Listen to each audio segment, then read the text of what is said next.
એકવાર એક ભાઈ વેકેશનની અંદર અમદાવાદથી મુંબઈ જવા માટે ટ્રેનમાં બેસવા માટે રેલવે સ્ટેશન ઉપર ગયા. એટલે સહેજે સહેજે ટ્રેનની અંદર ભીડ હોય. પોતે ટ્રેનની અંદર જગ્યા લેવા માટે ગયા, પરંતુ એટલી બધી ભીડ હતી, કોઈ જગ્યાએ તેમને સ્થાન મળે તેવું નહોતું. એ માણસે યુક્તિ કરી, વિચાર કર્યો, કંઈક કપટ કર્યું અને પોતાની સાથે થેલીની અંદર રબરનો સાપ લઈ ગયા હતા. આપણે ગાંધીનગર પ્રદર્શનની અંદર જઈએ ને તો બધા અજગર બધા અને સાપ બધા રમકડાના આવે છે. તો એ પોતાની સાથે થેલીમાં આવો કંઈક સર્પ લઈ ગયા હતા. અને પછી ડબ્બા એકદમ ચિક્કાર હતા, ઘણા બધા માણસો અંદર બેઠેલા હતા, બેસવાની સહેજ પણ જગ્યા પણ નહોતી. એ માણસે તરત જ આ રબરનો શાક બધા માણસોની વચ્ચે સાઈડની અંદર છૂટો નાખ્યો અને તરત બૂમ પાડી કે સાપ આવ્યો, સાપ આવ્યો. એટલે તાત્કાલિક લોકો તો સાપ ક્યાં છે જોયા વગર પણ આવું નહીં, જાહેરાત થાય કે બોમ્બ ફૂટવાનો છે એટલે જોવાનું નહીં, ઉતરી જ પડવાનું. એ પ્રકારે સાપની વાત સાંભળી અને મોટા ભાગના માણસો બધા ખાલી થવા માંડ્યા અને ખસવા માંડ્યા એ જે સીટ પર એમને બેસવું હતું એ જગ્યાએથી. અને પછી તો એ તો પોતે જાણતા હતા એટલે લોકો દૂર ખસ્યા અને પછી તો પોતાનું હવા ભરીને પેલું ઓશીકું આવે છે લગાવી અને બરાબર શાંતિથી સૂઈ ગયા. સરસ મજાની જગ્યા મળી ગઈ એને તો. અને પછી રાત્રે સૂતા હતા અને પછી ઘડીએ ઘડીએ જોવે કે ટ્રેન બરાબર ચાલતી હશે, આગળ પહોંચી હશે.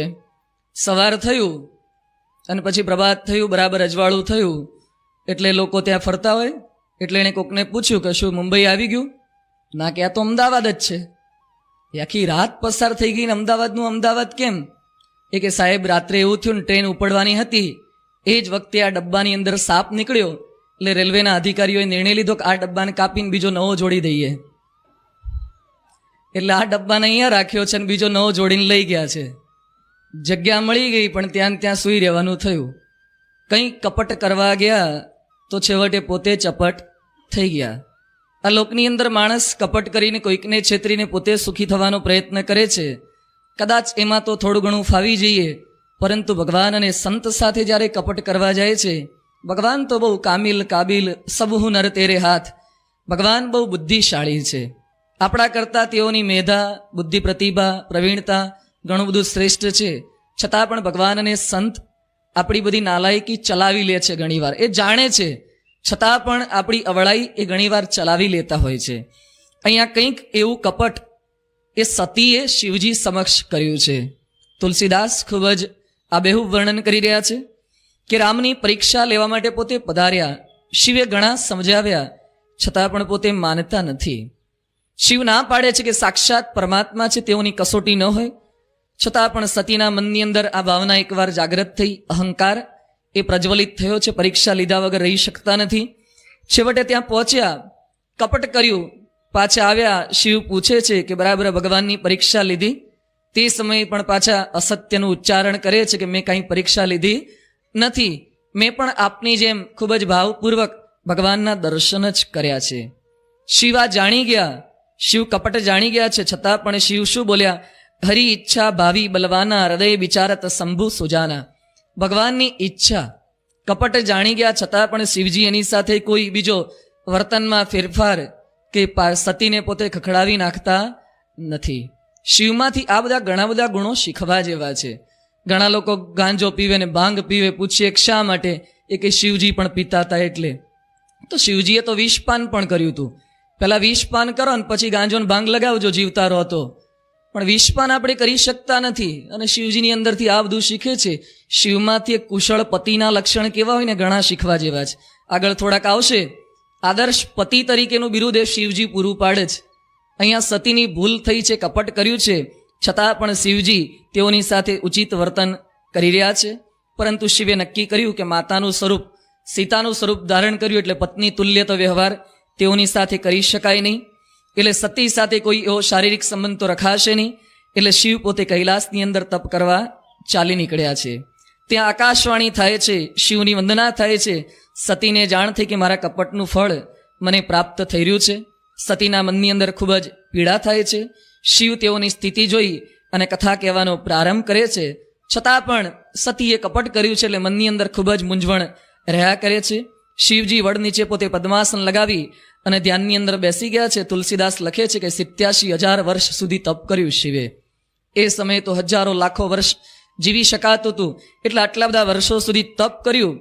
એ સમયે જાગ્રત થયા અને ત્યાર પછી સતીને ફરીથી કથા કહેવા લાગ્યા. તે સમયે બ્રહ્માએ દક્ષને પ્રજાપતિની પદવી આપી હતી. પ્રજાપતિ પદ કંઈક હોદ્દો આપ્યો હતો. એ દક્ષ પ્રજાપતિના કુટુંબનો પરિચય પહેલા આપે છે, ત્યાર પછી એના અહંકારનો ઉલ્લેખ કરે છે. દક્ષ અને તેઓની પત્નીનું નામ હતું પ્રસૂતિ. દક્ષ અને પ્રસૂતિને 16 કન્યાઓ થયેલી. એમાંથી 16મી કન્યાનો વિવાહ એ શંકર સાથે કર્યો હતો. એકવાર દેવો કંઈક યજ્ઞ કરી રહ્યા હોય છે, સાથે શિવજી ને બ્રહ્માજી પણ તે યજ્ઞમાં ઉપસ્થિત હતા. એ સમયે દક્ષ પ્રજાપતિ પોતે ત્યાં પધાર્યા. દક્ષ જેવા પધાર્યા અને બધા દેવો એ સન્માન આપવા માટે ઊભા થયા, પરંતુ બ્રહ્મા કંઈક કામની અંદર વ્યસ્ત હશે. શિવજી તો ધ્યાનની અંદર પોતે મસ્ત હતા, એટલે એ પોતે ઊભા ન થયા. તેઓએ ઉચિત આદર એ દક્ષને ન આપ્યો. આ દક્ષના મનની અંદર લાગી આવ્યું. કેટલા બધા બાકીના દેવો ઊભા થયા છે એની સામે એની નજર ન ગઈ, પણ 2 જણા ન ઊભા થયા એ સામે જ એની નજર ગઈ. આ માણસની વૃત્તિ છે. મને બધા માનવા જ જોઈએ, બધે મને સન્માન આપવા જ જોઈએ, પેલા કેમ ઊભા ન થયા? પરંતુ આપણે સમજવાનો સહેજ પણ પ્રયત્ન એ કરી શકતા નથી. માણસ પરસ્પર એકબીજાની સ્થિતિ સમજે, પરિસ્થિતિ સમજે તો ક્યારેય એનો અવગુણ ના આવે. સ્ટીફન કવિએ 7 હેબિટ્સના પુસ્તકની અંદર એક પ્રસંગનો ઉલ્લેખ કર્યો છે.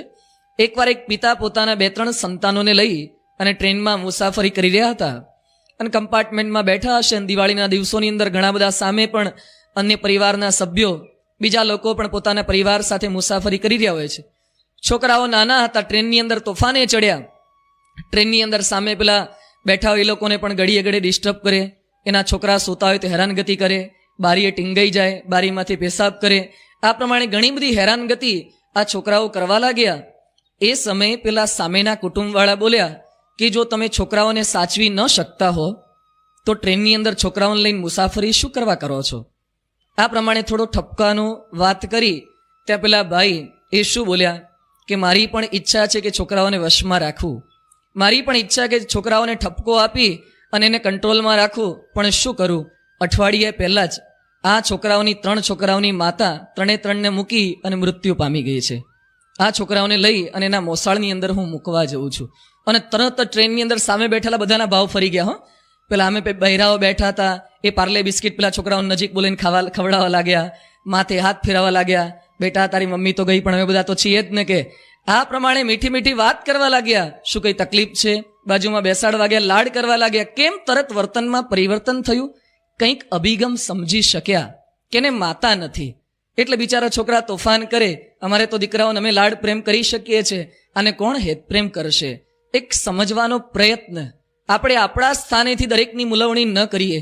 કોઈક વ્યક્તિ કયા સ્થાને રહીને બોલે છે એ સ્થાનેથી થોડેક સમજવાનો પ્રયત્ન કરીએ. પણ દક્ષ પોતે ન કરી શક્યા. શિવનો એને અવગુણ લીધો. માન એને અતિશય વાલું હતું ને માન ન મળ્યું. The deepest feeling of every human Bing.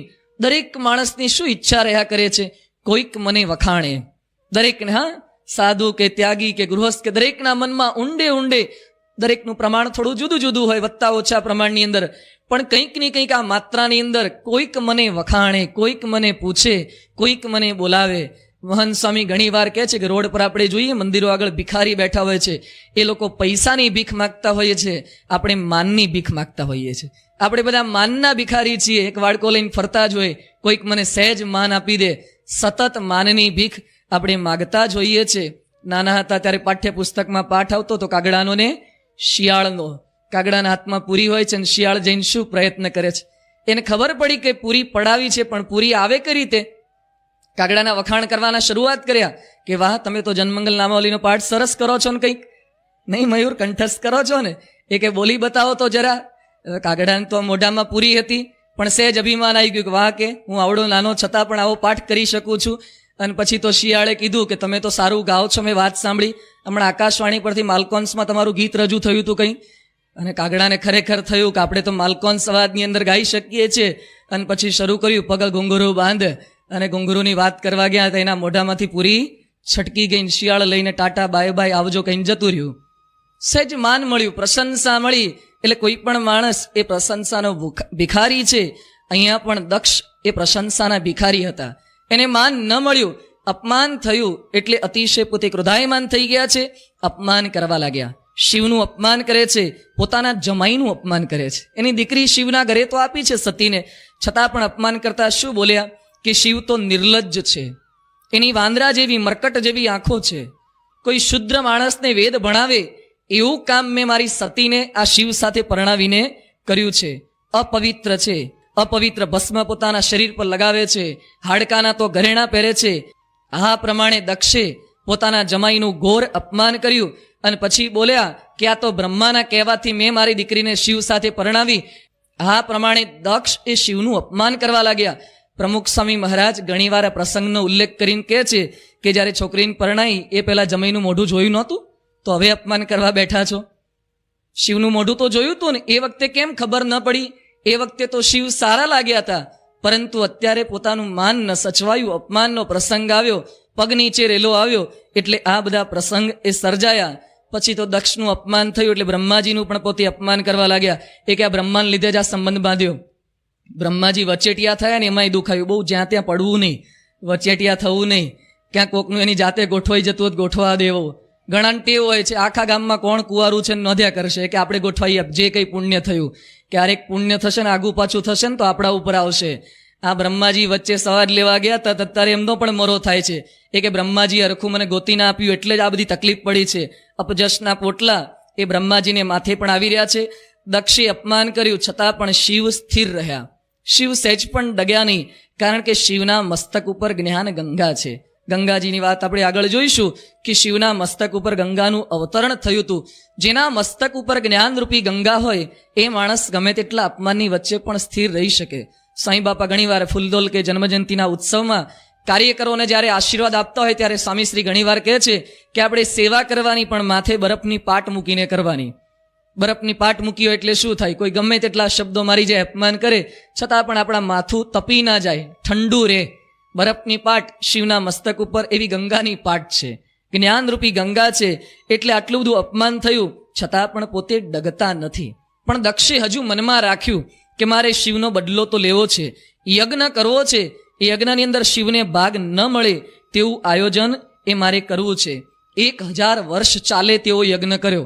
આપણો યજ્ઞ તો એક સેશન માંડ ચાલતો હશે, અને ઘણીવાર તો યજ્ઞમાં બેસવાનો કંટાળો હોય એટલે આપણા બદલે બીજાને બેસાડી દઈએ. જ્યારે આ શિવનો યજ્ઞ તો આ દક્ષનો યજ્ઞ 1000 વર્ષ પર્યંત ચાલ્યો. તેવામાં બ્રહ્માએ વળી સમસ્ત પ્રજાપતિઓના અધિપતિ કર્યા. દક્ષ પ્રજાપતિ તો હતા જ, પણ જેટલા કંઈ પ્રજાપતિ હતા એના કુલ શિરોમણી અધિપતિ એને બનાવ્યા છે. ત્યાર પછી એનું અભિમાન વધ્યું અને પછી એમણે યજ્ઞનો પ્રારંભ કર્યો. બૃહસ્પતિ સવ નામનો એક યજ્ઞનો પ્રારંભ કર્યો. પેલો યજ્ઞ તો પૂરો થઈ ગયો, હવે એના કરતાં પણ એક મોટા યજ્ઞનો પ્રારંભ કર્યો. શા માટે? કંઈ જરૂર તો નહોતી, પણ શિવને બતાવી દેવું છે. આજે લોકની અંદર બતાવી દેવામાં જ મોટાભાગનું જીવન પૂરું થઈ જતું હોય છે. જે કંઈ થોડું ઘણું કમાયા ને બીજા કરતાં આપણે થોડું કંઈક બતાવી દઈએ. પેલા કરતાં આપણું ઘર સારું હોવું જોઈએ, પેલા કરતાં આપણા ઘરની અંદર ટાઇલ્સ સારી હોવી જોઈએ. બાજુવાળાએ કોટા સ્ટોન નાખ્યો તો આપણે માર્બલ નાખો, ગ્રેનાઇટ નાખો, કંઈક એના કરતાં અધિક હોવું જોઈએ. એના ઘરની અંદર 3 પાંખિયાનો પંખો તો આપણે 4નો લાવો, ભલે દેવું કરી થાય, પણ ગમે તેમ એના કરતાં કંઈક અધિક બતાવવાની વૃત્તિ એ સતત માણસોને રહેતી હોય છે. એક કંકોત્રી જેવી વસ્તુ. હવે કંકોત્રી તો પોસ્ટકાર્ડમાં કોકને લખીને મોકલો ને કે અમારા દીકરાના લગ્ન છે તો એ આવવાના જ છે, પણ છતાં પણ કંકોત્રીમાં કેટલા ખર્ચા થાય છે? એ શેના માટે થાય છે? હું એવું નથી કહેતો કંકોત્રી છાપવાની બંધ કરી દેજો ને પોસ્ટકાર્ડમાં શરૂઆત કરજો, પણ આશય શું છે? બતાવવા માટે. કોઈકની કંકોત્રી આટલા રૂપિયાની હતી તો આપણે એના કરતાં વધારે સારી કરો. જાત જાતના ફોલ્ડર મૂકશે અને પછી ખોલે ને અંદરથી મ્યુઝિક વાગે ને આમંત્રણનું જાત જાતના સૂરો નીકળતા હોય ને ખર્ચો 100 રૂપિયાની 150 રૂપિયાની કંકોત્રી બતાવી દેવાની વૃત્તિ.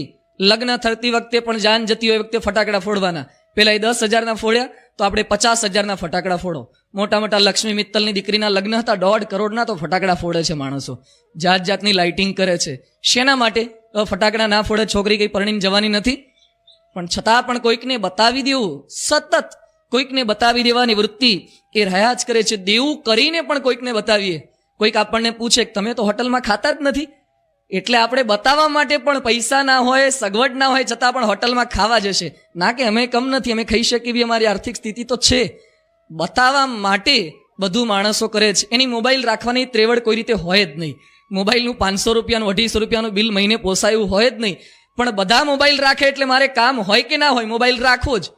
એને કોઈના ફોન આવતા જ ના હોય. ખાલી ખાલી લઈને જ ફરતો હોય, પણ છતાં પણ બતાવી દેવાની વૃત્તિ, એટલે ખર્ચો પોતે સામેથી સહન કરશે પણ બતાવી દેશે. આવું કંઈ ધર્મના માર્ગે, અધ્યાત્મના માર્ગે પણ બતાવી દેવાની આ જ વૃત્તિ આપણી યથાવત ચાલુ રહે છે. સેવાનું લિસ્ટ કોઠારી સ્વામી પૂછતા હોય અને પછી કે શ્રાવણ માસમાં આટલી સેવા કરવાની છે, એટલે આપણે જોઈએ કોને કેટલી સેવા લખાવી છે, કે સ્વામી લિસ્ટ બનાવો ને આગળવાળાએ કેટલી લખાવી છે. અને પછી જે માની માણસ હોય ને, કંઈક એના કરતાં કંઈક આપણું સ્વામી 5 રૂપિયા વધારે લખી દો. સૌથી પહેલી આપણી હોવી જોઈએ. આ નવરાત્રિમાં આરતીનો વધાવો બોલાય છે, શું છે? ભગવાન આગળ એક પ્રકારની હરાજી જ થાય છે ને. માતાજીના નામ પર 1000 રૂપિયા એક વાર, 5000 રૂપિયા 2 વાર, આ પ્રકારે બરાબર છે. જે કંઈ સેવા ભક્તિ કરે છે ખોટું નથી, પણ છતાં પણ એની અંદર પણ કંઈક બતાવી દેવાની ભાવના, એના કરતાં મારું નામ એ કંઈક શ્રેષ્ઠ હોવું જોઈએ જમણવારની અંદર, કે સતત આ પ્રકારની ભાવના રહે છે. આવી જ ભાવના દક્ષ કરે છે યજ્ઞ.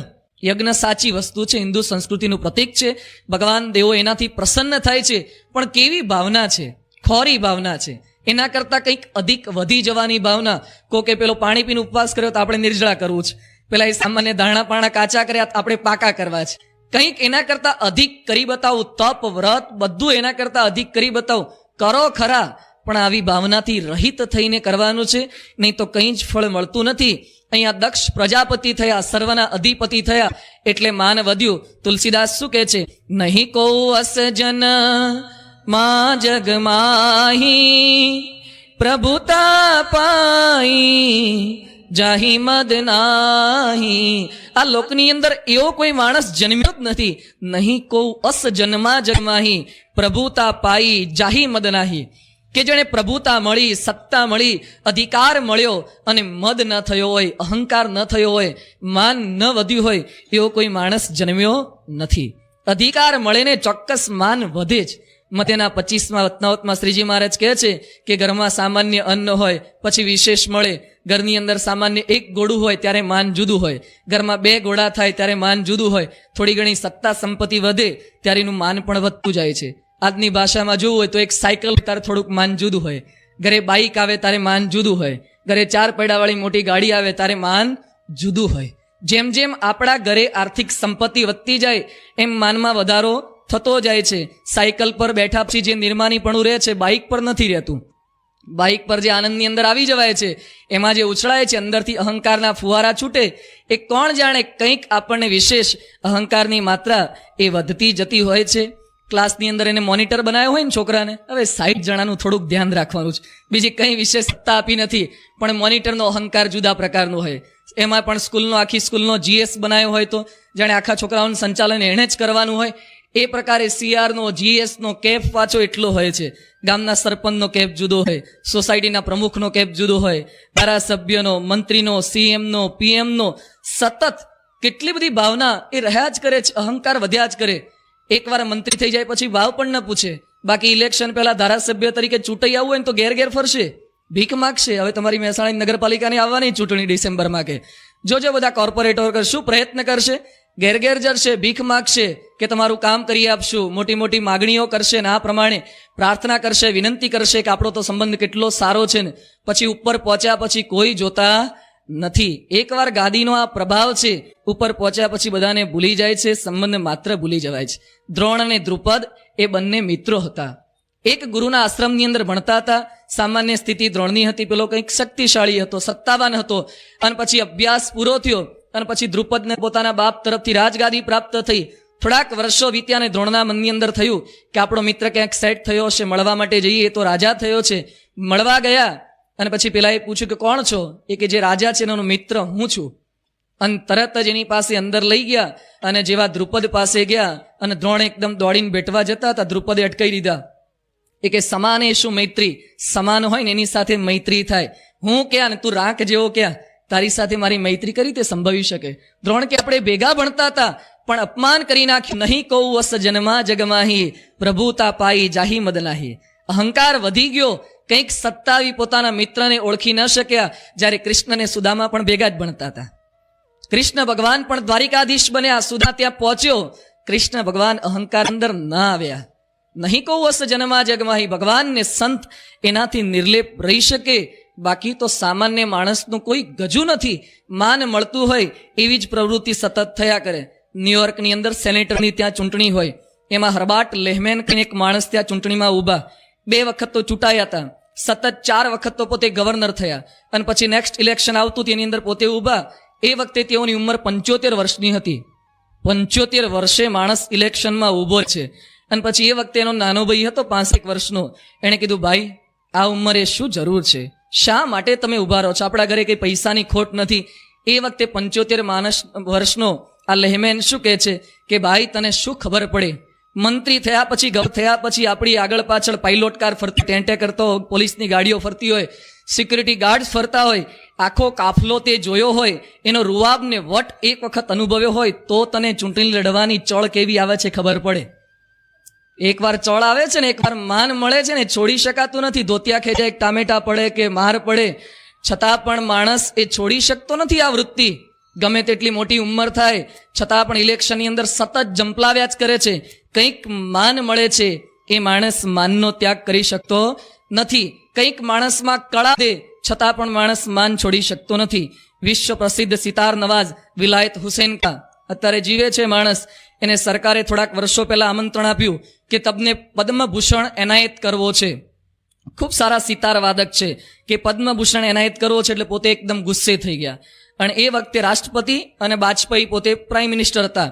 એને પત્ર લખ્યો કે મારે તમારો પદ્મભૂષણ જોઈતો નથી. પદ્મભૂષણ કેટલો મોટો એવોર્ડ કહેવાય, છતાં પણ વિલાયત હુસેન કા પોતે ના પાડે છે, મારે તમારો પદ્મભૂષણ જોઈતો નથી. ત્યાંથી પત્ર આવ્યો કે શા માટે આપ ઇનકાર કરો છો. એ વખતે પોતે શું બોલ્યા, કળા આવ્યા પછી માન કેટલી કક્ષાએ વધી શકે છે. એ કહે છે સરકારે મારી પ્રશસ્તિ કરવી હોય, સરકારે મારી પ્રશંસા ખરેખર કરવી હોત તો વર્ષો પૂર્વે મને એવોર્ડ એનાયત કરવો જોઈતો હતો. એ પણ પદ્મભૂષણ નહીં, મને પદ્મ વિભૂષણ આપવો જોઈતો હતો. અત્યારે હું એવોર્ડથી ઘણો આગળ નીકળી ગયો છું, તમારો એવોર્ડ એ મારે જોઈતો નથી. એક પ્રકારનું માન. અને પછી પત્ર શું લખ્યો કે જો તમારે આપવાની ઈચ્છા હોય તો ભારત રત્ન લેવા તૈયાર છું, બાકી પદ્મભૂષણ મારે જોઈતું નથી. અને પછી શું લખ્યું કે લતા જેવી નાનકડી છોકરીમાં તમે શું જોઈ ગયા. લતા મંગેશકરની વાત કરે છે કે જેને શાસ્ત્રીય સંગીત આવડતું જ નથી, સુગમ સંગીત જ ગાય છે, એને તમે ભારત રત્ન આપી શકો છો અને મને કેમ આપતા નથી. આ પ્રકારની ઈર્ષાની ભાવના. ખૂબ સારી કળા સંપાદિત કરી છે, આગળ વધ્યા, પણ માનની ભાવના એ માણસ છોડી શકતો નથી. કળા વધે, સત્તા વધે એમ માન. ઇંગ્લેન્ડની રાણી હતી કેથરીન ધ ગ્રેટ, એના ઉપર જેટલા કંઈ પત્ર આવે એ પત્ર ઉપર હર ઇમ્પિરિયલ મેજેસ્ટી એવું જો સંબોધન વિશેષણ ના લખ્યું હોય તો તમામ પત્ર એને આસિસ્ટન્ટને કીધું ફાડી નાખવાના. એક વિશેષણ જો સરખી લખેલું ના હોય ને, હર ઇમ્પિરિયલ મેજેસ્ટી લખેલું ના હોય તો કોઈ પત્ર કે મારી આગળ પહોંચાડવાના નહીં.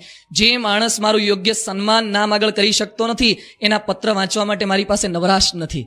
કેટલું માન માણસો પાસે હોય છે. એની પાસે યોગ્ય સંબોધન થયેલો પત્ર ના આવે તો પત્ર વાંચે પણ નહીં. સત્સંગમાં પણ ઘણીવાર એવું થાય છે, કંઈક સહેજ માન મળે અને પછી સંત આગળ પોતે નમન ન કરી શકે. મંગળીઓ હતો ને મંગળદાસ થયા, ગોપાળાનંદ સ્વામી પાસે આવ્યા અને સ્વામી બોલ્યા મંગળીયા આવી ગયો. એ કે પછી તો સ્વામી આગળ તો કંઈ બોલી ન શક્યા. અને પછી સાથે ઉભેલા કાર્યકરો અને સંતોને કહે છે કે સ્વામીની જરા વાણીનો વિવેક શીખવજો. શિક્ષાવત્રીમાં મહારાજે લખ્યું કે જે વ્યક્તિ જેવે ગુણે કરીને યોગ્ય હોય એને એવા સંબોધને કરીને બોલાવો. ગોપાળાનંદ સ્વામી શિક્ષાવત્રી વાંચી નથી લાગતી. આ પ્રકારે ગોપાળાનંદ સ્વામી આગળ બુદ્ધિનું ડાપણ કર્યું. પેલા સંતોએ કાર્યકરોએ સ્વામીને વાત કરી કે સ્વામી મંગળભાઈ આવો બોલતા ગયા છે. સ્વામી કે સારું, ત્યારે આપણે એ પ્રકારે સંબોધન કરીને બોલાવીશું. થોડાક સમય પછી સરકારના વાંક ગુનામાં આવ્યા અને પાછા યથાવત જૈસે થે, પાછા હતા એવાને એવા થઈ ગયા. પછી તો રડતા કકળતા સ્વામીને મળવા આવ્યા. સ્વામી કે આવો મંગળદાસ શેઠ, આવો પધારો, તમારા માટે આસન ગાદી તકિયા તૈયાર છે. અને તરત પગમાં પડી ગયા કે સ્વામી હું નથી મંગળદાસ, તમારો મંગળીયો થઈ ગયો છું પાછો. સહેજ માન કર્યું. કોની આગળ આપણે માન કરીએ છીએ? ઘણીવાર આપણે સામાન્ય કોર્પોરેટર થયા હોય ને તો એ બધા હળીઓ ગળી ગયા ને એવા અક્કડ રહ્યા છે, સહેજે વળી શકતા નથી. આપણે કોની આગળ માન દર્શાવીએ છીએ? આ ભગવાનને સંત આગળ આપણું માન દર્શાવીએ છીએ. આપણને શું પ્રાપ્ત થયું છે? થોડી ઘણી કંઈક કળા આવી ગઈ, થોડી ઘણી કંઈક સત્તા આવી ગઈ, એની અંદર થોડો ઘણો કંઈક અધિકાર આવી ગયો, એની અંદર આપણે નમી શકતા નથી. પરંતુ ભગવાનને સંત એવા છે ને ગમે તેટલું પ્રાપ્ત થાય છે છતાં પણ એટલા જ નિર્માની પોતે રહી શકે છે. મહાભારતમાં રાજસૂય યજ્ઞ કર્યો, કૃષ્ણ ભગવાને બધાની સેવાની વહેંચણી કરી, અર્જુનને બધી આગતા સ્વાગતા સોંપી, ભીમને રસોડાનો ડિપાર્ટમેન્ટ સોંપાય એટલે એને રસોડું બધું સોંપ્યું, પ્રેમપતિ ઉપાર ગૃહ એ ભીમે સંભાળ્યું. અને પછી કૃષ્ણ ભગવાને સામેથી કઈ સેવા સંભાળી? કૃષ્ણ ભગવાને પતરા વાળવાની સેવા સંભાળી. આપણે સેવાની વહેંચણી કરવાની હોય ત્યારે આપણે કયું લઈએ છીએ? નહીં, ઘણા પ્રસાદ વેચતા હોય, એને ખબર હોય સિંગ સાકરિયા દ્રાક્ષ ને કાજુ બદામ છે, તો વેચતા છે ને દ્રાક્ષ ને કાજુ થોડાક સાઈડમાં હથેળી નીચે દબાઈને રાખી મૂકશે અને સિંગ સાકરિયા જતા કરશે. પોતાના ભાગની અંદર સારું આવે એવી માણસ માત્રની વૃત્તિ હોય છે. સેવાની વહેંચણી કરવાની તો કોકને પાર્કિંગમાં મૂકશે, કોકને પેલા બૂટ ચપ્પલ સાચવવા મૂકશે, કોકને પ્રસાદમાં દૂર મૂકશે, અને પછી સભા વ્યવસ્થાની સ્ટેજની સેવા હોય ને, બાપાની આજુબાજુ ફરવા મળે એવી સેવા હોય, એ પોતે સંભાળશે. કૃષ્ણ ભગવાને કઈ સેવા સંભાળી? એમને પતરાવળા ઉપાડવાની સેવા સંભાળી. અધિપતિ છે, દ્વારિકાધીશ છે, છતાં પણ નાનામાં નાની સેવા એ પોતે કરી શકે છે. આ ભગવાનને સંત સિવાય કોઈની તાકાત નથી કે અધિકાર મળ્યા પછી પણ આવું નિર્માનીપણું જાળવી શકે. પ્રમુખ સ્વામી મહારાજને પ્રમુખ બનાયા, એ જ દિવસે વાસણ ઉટકી શકાય? ખાલી કલ્પના તો કરીએ કે આખી સંસ્થાના પ્રમુખ પદ સોંપ્યું હોય, એ દિવસે વાસણ હરિભક્તોના હેઠા ઉટકી શકાય? પણ એ ઉટકી શક્યા, કારણ કે માનથી રહિત છે. ગમે તેટલો અધિકાર પ્રાપ્ત થાય છે, છતાં પણ એ અધિકારની અંદર પોતે આવી જતા નથી. આજે પ્રમુખ સ્વામી મહારાજ એ કેવો અધિકાર ભોગવી રહ્યા છે, આજે સ્વામીજી કેવું માન સન્માન પોતે પામી રહ્યા છે. આજે આપણા ઘરની અંદર સામાન્ય 2 રૂમમાં એક રસોડું હોય, છતાં પણ માણસનો અથવા તો કંઈક મોટો બંગલો થયો તો આપણે કેટલા માનની અંદર ફરીએ છીએ. ઘણા માણસોને પોતાના બંગલાનું પણ માન હોય છે સહેજે, કે આખી સોસાયટીમાં સ્વામી આપણો બંગલો સારામાં સારો. બરાબર, આપણે એક સામાન્ય બંગલાનું માન લઈએ છીએ. પ્રમુખ સ્વામી પાસે કેટલા બંગલા છે? આવા 650 મંદિરો છે. આ એક મંદિર આપણે જોઈએ છે ને, આવા 650 મંદિરો છે, નાના મોટા. લંડન, હ્યુસ્ટન, શિકાગો, એમાં ગાંધીનગરનું અક્ષરધામ, અને દિલ્હીમાં જે અક્ષરધામ બને છે એના કરતાં 3 ગણું મોટું ગાંધીનગર કરતાં. આટલી બધી સંપત્તિ, આટલા બધા મંદિરોના અધિપતિ છે, સંસ્થાના પ્રમુખ છે, છતાં પણ સ્વામીજી ક્યારે પોતે બોલ્યા? એના મુખમાંથી એક પણ વાક્ય નીકળે છે? આપણા હાથ નીચે આપણે સરખામણી કરી રહ્યા છે કે આપણે ક્યાં સ્વામીજી ક્યાં. આપણા હાથ નીચે 2 માણસ કામ કરતા હોય, એનું પણ કંઈક મદ, એનું પણ કંઈક માન આવી જાય છે. આજે સ્વામીજીના હાથ નીચે લાખો હરિભક્તો એમની આજ્ઞા મુજબ વર્તી રહ્યા છે, ક્યારે પોતે અહંકાર જણાવતા નથી. આપણને સહેજ કોઈક માણસ આપણા વખાણ કરે અને તરત જ આપણે ફૂલાઈ જઈએ છીએ. આજે સ્વામીજીની હાજરીમાં તેઓના વખાણ થાય, તેઓની ગેરહાજરીમાં વખાણ થાય, છતાં પણ સ્વામીજી સહેજ પણ ફૂલાતા નથી. આજે છાપાની અંદર આપણું ભૂલથી નામ આવી ગયું હોય, સહેજ કદાચ નામ આવી ગયું હોય, અને ફોટો ગ્રુપ ફોટોમાં આપણો સહેજ આવી ગયો હોય પ્રકાશની અંદર, તો એટલા કેફની અંદર ફરીએ, પેલો પ્રકાશનો ગ્રાહક ન થતો હોય ને બતાવવા જાય, જુઓ અમારું પ્રકાશ કેવું આવે છે. આમ એને પ્રકાશના લેખ નથી બતાવવા, એનો ફોટો આવ્યો છે ને એ બતાવવો છે. એ પ્રકારે ફોટો બતાવશે. આજે પ્રમુખ સ્વામી મહારાજના ફોટા ક્યાં ક્યાં આવે છે? દેશ વિદેશની અંદર કેટલા ફોટા એમના પડે છે.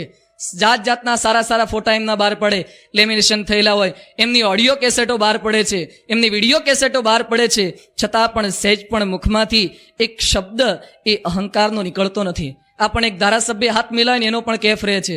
રાષ્ટ્રપતિ જ્ઞાની જેલસિંહ 85ની અંદર આવ્યા હતા, અને એ વખતે જેલસિંહ પોતે બરાબર 12 વાગે જ આવ્યા હતા, અને 12 ગાડીઓ લઈને જ આવ્યા હતા, અને સ્ટેજ પર પધાર્યા. અને એ જ વખતે એના બૂટ ચપ્પલ સાચવવા માટે અમદાવાદનો હિમાંશુ શાસ્ત્રી કરીને યુવક હતો, એના બૂટ સાચવવાનું કામ સંતોએ સોંપ્યું કે તારે બૂટ સાચવવાના છે, નહીં તો પાછા સ્ટેજ પર પ્રવચન કરીને બહુ રાજી થાય, નીચે ઉતરીને જોડા ગુમ થઈ ગયા તો અવગુણ લઈને જાય. એટલે કીધું કે તારે બૂટ સાચવવાના. અને પછી સ્ટેજ પર જ્ઞાની જલસિંહે પ્રવચન કર્યું. પછી સમયો પૂરો થયો, સભા પૂરી થઈ, પછી નીચે ઉતરીને ગયા તો પેલા હિમાંશુએ ખાલી બૂટ પહેરાયા, એને બૂટ સોંપ્યા, અને પછી તો જતા રહ્યા. પણ કેટલાય દિવસ સુધી માણસના કેપ શેનો રહે છે? કેટલા બધા જેટલા કંઈ સંતો મળે ને કે સ્વામી આપણી સભામાં કોણ આવ્યા હતા? એ કે જલસિંહ. એ કે સ્ટેજ પર ચડ્યા હતા ને? હા કે ચડ્યા હતા. એ કે બૂટ પહેરીને ચડ્યા હતા? એ કે બૂટ પહેરીને તો ના જ ચડે ને. તો કે બૂટ નીચે ઉતાર્યા હતા ને, એના બૂટ છે ને આપણે સાચવ્યા હતા. જ્ઞાની જલસિંહના બૂટ છે ને આપણે સાચવ્યા હતા. હવે જલસિંહના જોડા સાચવવા મળ્યા, એનો પણ કેફ રહી જાય છે. એ જલસિંહ પ્રમુખ સ્વામીને પગે લાગે છે. જે ક્લિન્ટનને આપણને અડવાનો મળે, એ ક્લિન્ટન પ્રમુખ સ્વામીને પગે લાગે છે. દેશ વિદેશના મોટા મોટા માંધાતાઓ, અબ્દુલ કલામ જ્યારે પણ મળવા આવતા ત્યારે સોફા ઉપર ના બેસે, સ્વામીજીના ચરણોમાં બેસી જાય છે. આટલા મોટા મોટા માણસો એને મળે. બેસતા વર્ષે વડાપ્રધાનના ફોન આવે, રાષ્ટ્રપતિના ફોન આવે. અક્ષરધામમાં આતંકવાદી હુમલો થયો ત્યારે જાત જાતના દેશ વિદેશના મંત્રીઓના, પ્રધાનોના ફોન આવે, અને આપણે એક સામાન્ય કોર્પોરેટર થઈને પ્રમુખ સ્વામી આગળ નમી ન શકીએ. કેટલો અહંકાર છે આપણો! આવા સંત આગળ આપણે સામાન્ય શું માન બતાવીએ છીએ? એક હિમાલય પર્વત આગળ બરફની પેલી આઈસ ક્યુબનું એક પેલો ટુકડો લઈને જવાનું, હિમાલયને કે જો મારી પાસે કેટલો સરસ મજાનો બરફ છે. અલા, હિમાલય આગળ તારો બરફ શું બતાવે છે? સોનાના પર્વત આગળ 1 તોલાની વીંટી બતાવીએ, એમ પ્રમુખ સ્વામી આગળ આપણું માન બતાવવું એના જેવું છે. સ્વામીજી આટલી બધી